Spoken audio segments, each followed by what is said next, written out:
Um, and on average, a girl is asked 10 times a night by her classmates, male classmates, for nude and suggestive photos.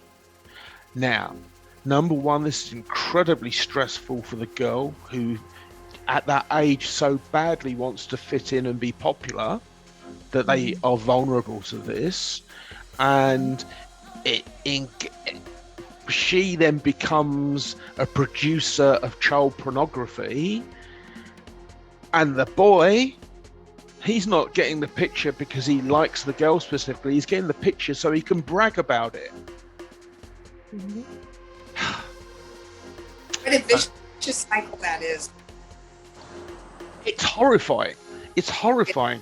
So let's speak to which way round did I do it last time? Inga first, Sharon second, and which way round was it?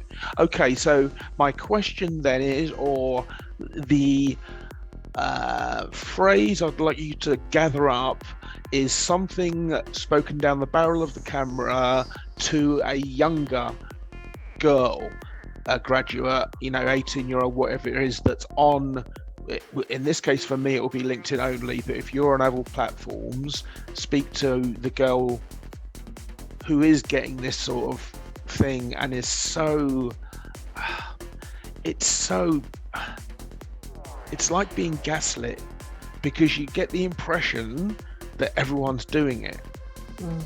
So what would you say, Inga, to a young lady starting out in business about social media?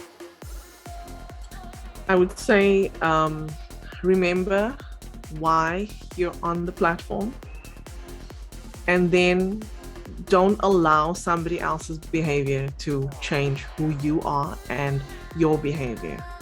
That is so important, because at the end of the day, there's always somebody else that's going to try to influence you. And even if they're not trying, they can still influence you, right? So you need to decide whether it's going to allow you to become better or better, anything that you face. Excellent.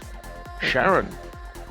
What I always say to my grandchildren, who are ages 7, 11, and 15, who are very involved in social media, I always say to them, always be a leader, never a follower. Whatever anyone says, you listen to your heart. Be a leader. Be the one who stands out. If they all want to just sit around and do whatever they're doing, and you want to go babysit and make some money, you go babysit. You set that example. You set it for yourself. You always move forward. You never move backward. I say that to myself also, because, in life, we always find the naysayers in general, regardless of what age we are, who are going to make fun of us for what we want to do.